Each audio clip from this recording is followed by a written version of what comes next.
अब प्रश्न ये आता है कि हर मंगल कार्य में हम गणेश जी की स्तुति, गणेश जी की वंदना क्यों करते हैं? हम पहले गणेश जी की पूजा क्यों करते हैं? कोई भी मंगल कार्य होता है तो हम पहले गणेश जी की ही पूजा करते हैं। तो ऐसा क्यों करते हैं? इसके पीछे एक बहुत ही सुंदर कथा जो है वो सूत जी, जो कि ऋषि वेद व्यास के चेले थे, उन्होंने सुनाई। वेद व्यास जी को भगवान शिव का रूप ही कहा जाता है और सूत जी जो थे वो एक परम भक्त हुए हैं। वेदों के, पुराणों के ज्ञानवान व्यक्ति थे और उन्होंने सभी पुराणों का अध्ययन किया था। तो एक बार प्राचीन काल की ये बात है कि नैमिषारण्य क्षेत्र में ऋषि, महर्षि, साधु संत सब इकट्ठा हुए थे। कह लीजिए साधु संतों का समाज जुड़ बैठा, उनका जमावड़ा था। उसमें श्री सूत जी थे, वो भी विद्यमान हुए और शौनक ऋषि जी ने उनकी सेवा में उपस्थित होकर निवेदन किया कि हे ज्ञान रूपी सूर्य जैसे तेजस्वी श्री सूत जी, हमें कोई ऐसी कथा सुनाइए तब जो हमारे हृदयों में ज्ञान का प्रकाश हो और हमारे अंदर भक्ति, वैराग्य और विवेक उत्पन्न हो। हमें भी वैराग्य, भक्ति का ज्ञान मिले और हमें जो है आप ऐसी कोई कथा सुनाइए। तो यह सुनकर सूत जी शौनक ऋषि से बहुत प्रसन्न हुए, क्योंकि कोई भी जिज्ञासु जब किसी भी ऋषि मुनि या साधु जन के पास कथा के लिए या भक्ति का कोई प्रश्न पूछता है तो वो साधु बहुत प्रसन्न होते हैं। तो इसी प्रकार सूत जी भी शौनक ऋषि से बहुत प्रसन्न हुए और कुछ देर विचार उपरंत बोले कि शौनक जी, आप धन्य हैं कि आपने हमसे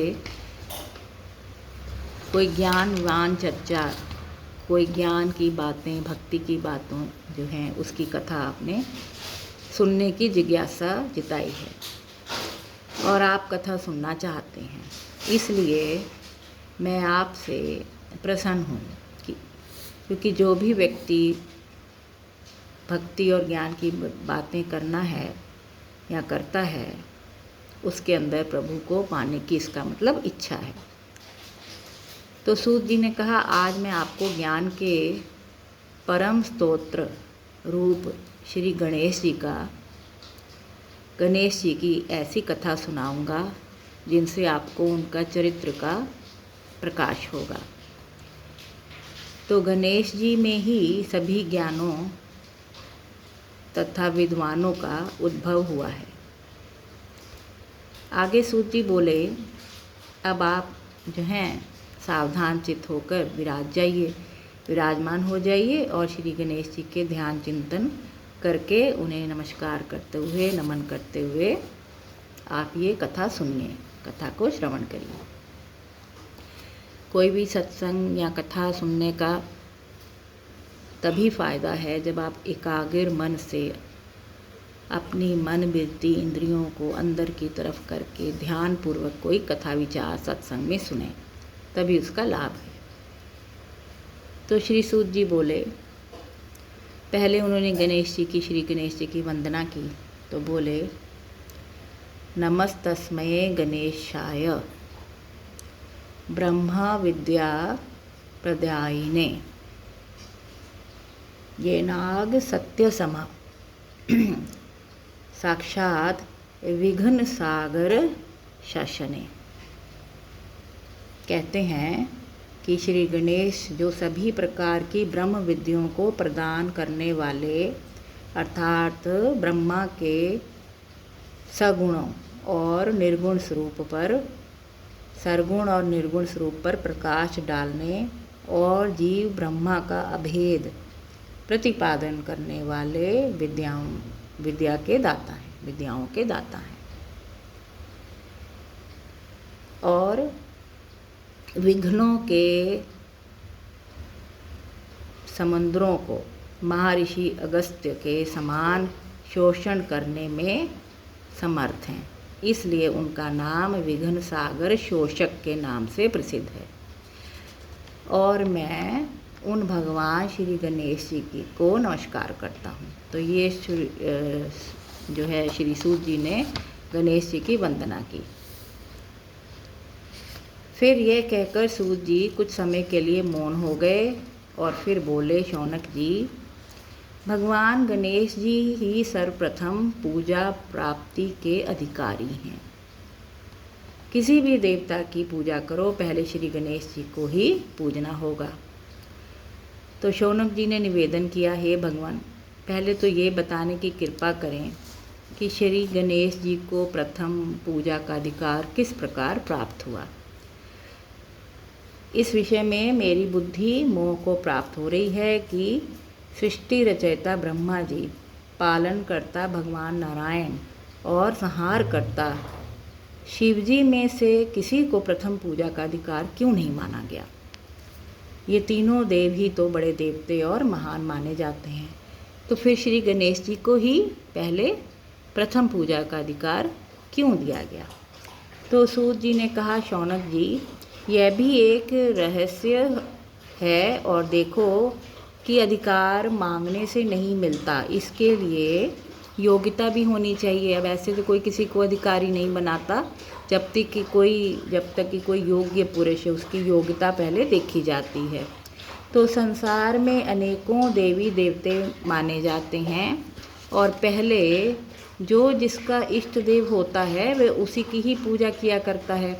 इसमें बड़े देवताओं के महत्व से कमी आने की आशंका पैदा हो गई। इस कारण सभी देवताओं में परस्पर विवाद होने लग गया। कोई भी देवता ये नहीं चाहता कि हम किसी से कम नहीं हैं तो हमारी पूजा भी पहले की जाए, और सभी में वैसे ही गुण भरे थे, सभी भक्ति करते थे ईश्वर की, प्रभु की। तो सब देवता शिव जी के पास पहुँचे और प्रणाम करके पूछने लगे कि प्रभु, हम सब में प्रथम पूजा का अधिकारी कौन है। अब शिव जी सोचने लगे कि किसे प्रथम पूजा का अधिकारी माने। तभी उन्हें ये युक्ति सूझी और वो बोले कि देवगण, इसका निर्णय तथ्यों से या बातों से नहीं होगा, इसके लिए एक मैं प्रतियोगिता रखता हूँ। तो एक प्रतियोगिता रखनी होगी और जो उसमें जो है प्रतियोगिता में सफल होगा वही पूजा का प्रथम अधिकारी होगा। अब सभी देवता चिंता में पड़ गए और मन में सोचने लगे कि कैसी प्रतियोगिता रहेगी, कहीं कोई कठिन कार्य ही ना हो। तो शिव जी ने उनके मन की बात समझ ली और सभी देवगणों से बोले कि घबराओ मत, कोई मुश्किल नहीं है ये परीक्षा। बस इतना करना है कि सभी देवता लोग अपने अपने वाहनों पर सवार होकर संसार की परिक्रमा करो और फिर यहाँ लौट आओ। जो पहले लौटेगा, जो पहले आएगा वही सर्वप्रथम पूजा का अधिकारी होगा।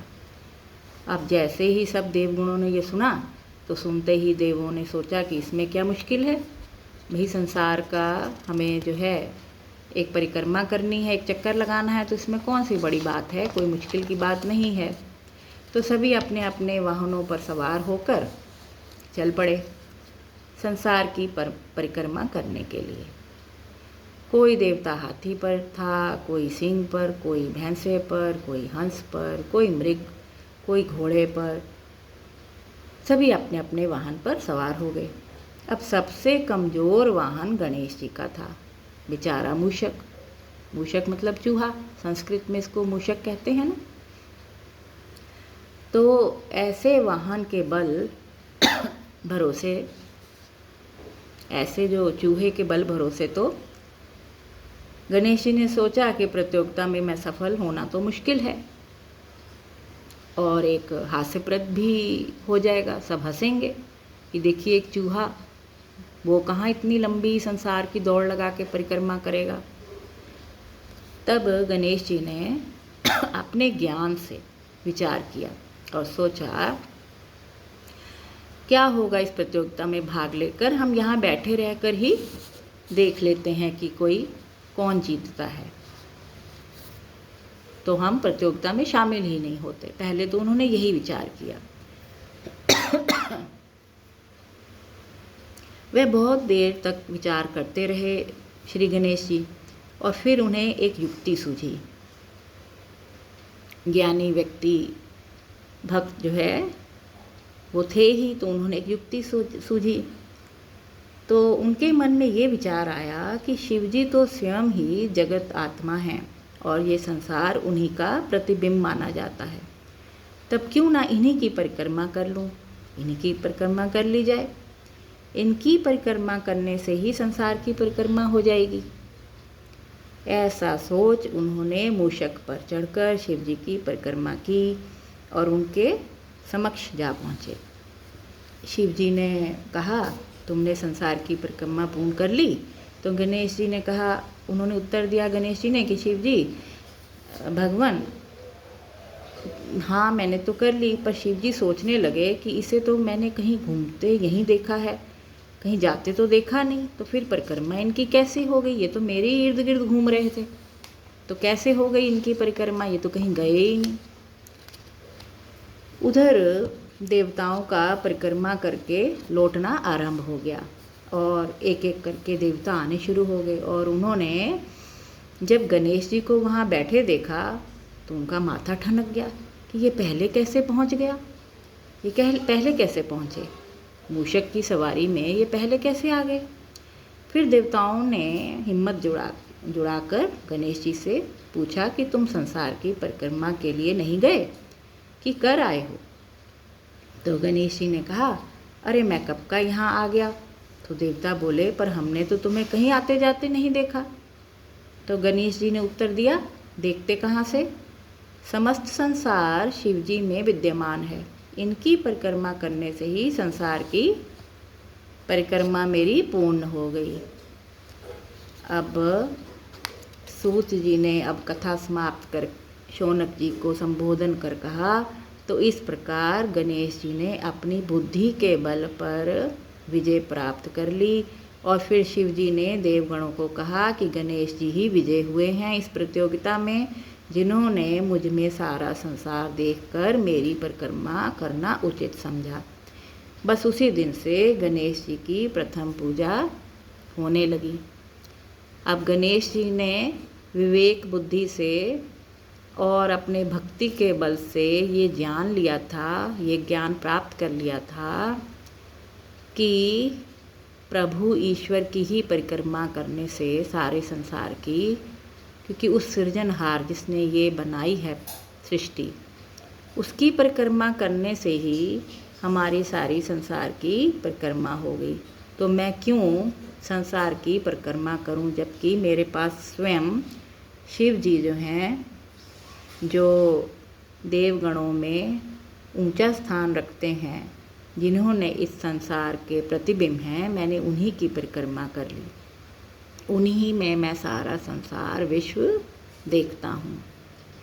तो इस प्रकार गणेश जी की प्रथम पूजा होने लगी और तब से आज तक, आदि अनादि काल तक गणेश जी की ही पहले स्तुति और वंदना हम लोग करते हैं।